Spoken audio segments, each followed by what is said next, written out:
So I have a question. Which materials are you inspired by or textures? What do you love to like for your new collection? Maybe is I it summer? Is it like all inclusive? Like what is the texture of it to making an amazing hat? So talking about next summer, I'm really inspired by extremely light fabrics, almost lacy kind of finishing. So extremely light. I would really say romantic, and very natural, and also a little bit responsible. I will use a lot of cottons, a lot of linen, a lot of natural fabrics, more than synthetic. And also when I will go synthetic, I will go recycled, because I feel more. I feel like we need something natural, light, and responsible in this moment. So my spring summer collection will be extremely white and natural straw color, with a lot of very light fabrics and a lot of very natural compositions. Yeah.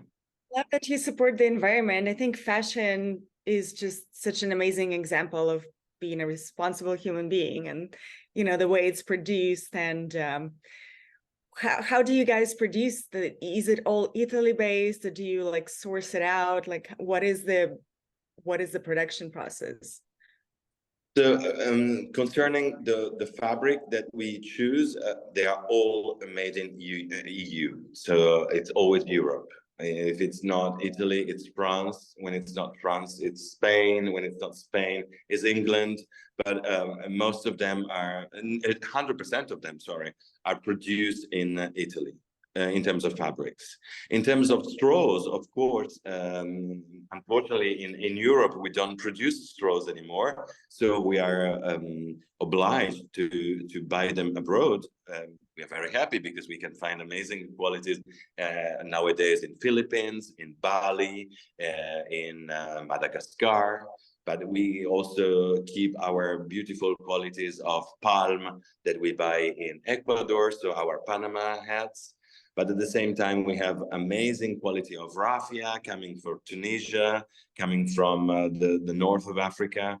So we are actually globally taking straws everywhere, because straws are developed almost on the other side of, almost only on the other side of the planet.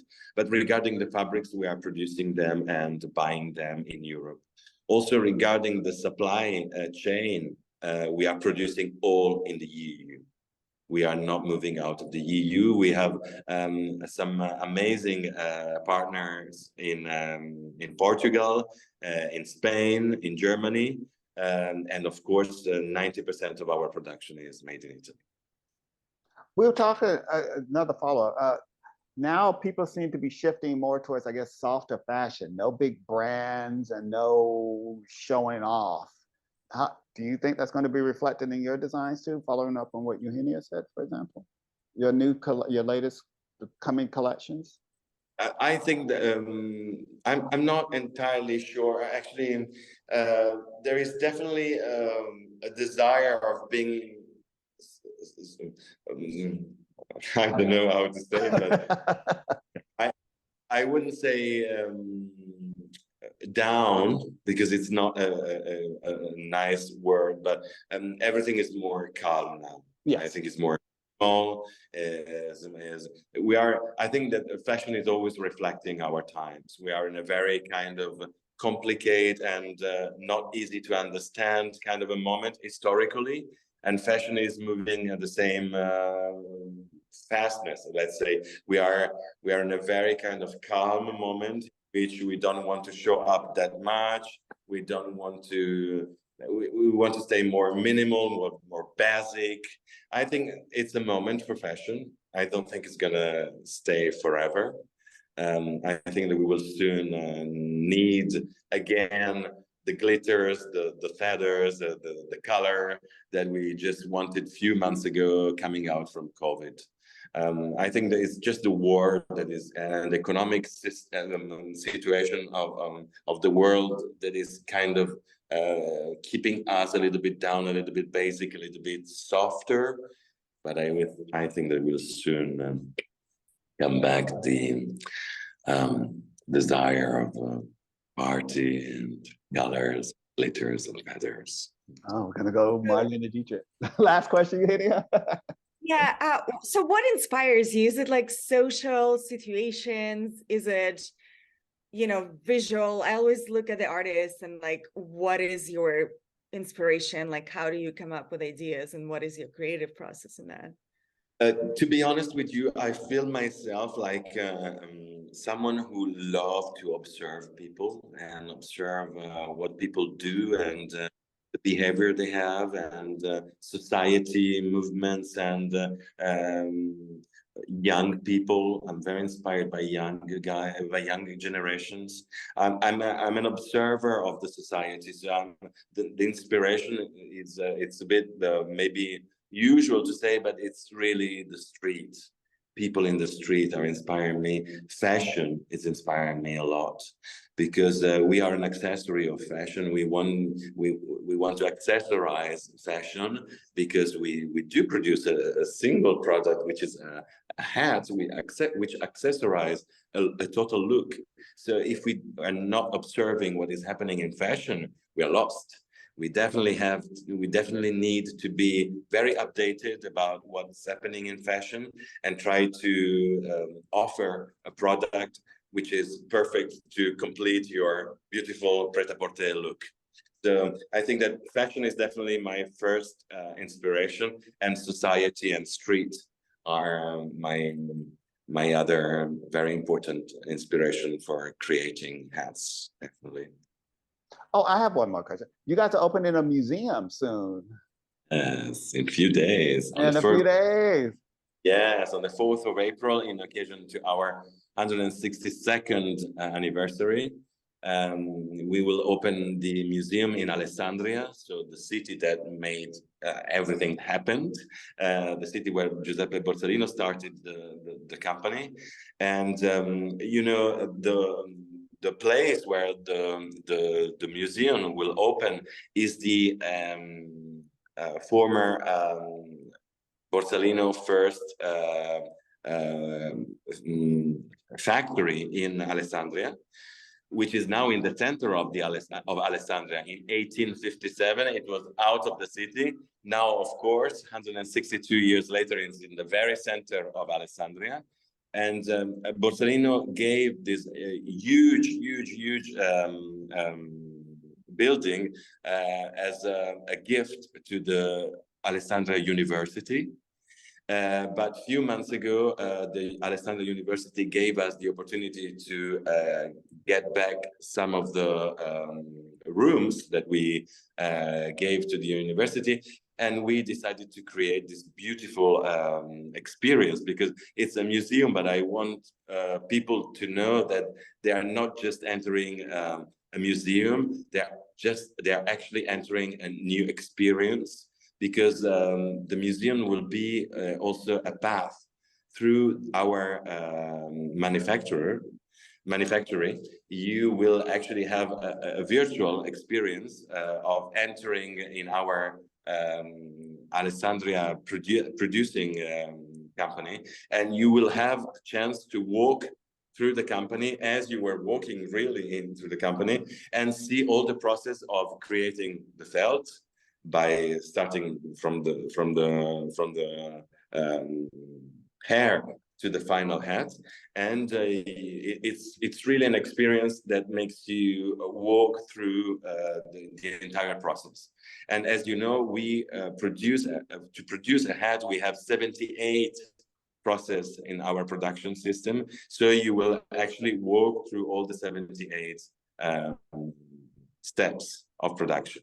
And also you will have this amazing chance of having this beautiful path through the history of the brand, the relationship with the cinema, of course, the beautiful relationship with advertising, because Borsalino made advertising for all the history of the brand, and the brand collaborate with some of the most visionary and amazing producers of advertising in the history of Italy.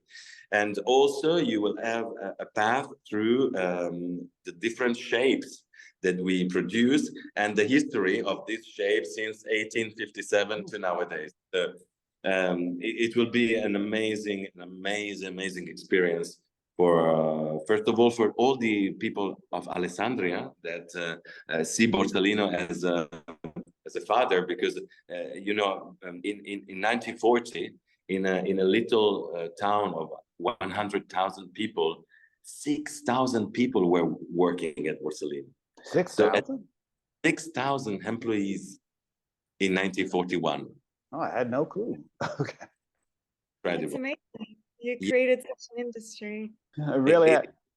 It was a huge industry. You know, in the city of Alessandria, everything is named Borsalino. The main street of the city is called Via Giuseppe Borsalino. The hospital is called Hospital Giuseppe Borsalino. The main place in the city is place Teresio Borsalino. So actually, Borsalino was such a visionary entrepreneur for the city, and he gave all his knowledge and all the money that he could to develop this beautiful small city in the middle of nowhere, because Alessandria is really in the middle of nowhere.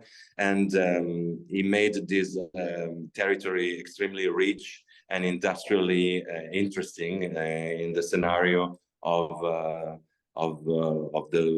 this territory in Italy. So he was a very interesting and visionary person for this territory, and I'm very happy that we are now offering to all the people of Alessandria the chance to know the history of the brand, the history of this man, and the way he changed their lives, if you want. Eugenia, your last question? I'll give it to you. Okay, fascinating. Well, I hope to see you in Cannes, guys. Is there, like, movie speaking, is there anything you work with specifically in the cinema in current times with like Italian films or TV? Do you produce something specifically for that? Not yet, but we are discussing with the producer for a film really recently in the last few days, and I unfortunately cannot talk about it. But we have a little project in a little box, which is going to be open soon, I think. Yeah, but we, you know, as I told you, the relationship with cinema is extremely important for us, and also Borsalino is so well known in Italy that I think that everyone in cinema who really wants to do something historical on the last 150 years, or want to do something very contemporary on a very nowadays kind of a movie, should address to Borsalino to find a hat, because we can definitely supply for what they need. A plug there. Okay, thank you. Well, he's saying something, isn't he? Not a hard sell. Thank you guys so much for the podcast, for taking the time. Thank you so much. Thank you so much. So nice to meet you. And lovely to meet you. Yeah, hope to see you soon. Bye, guys.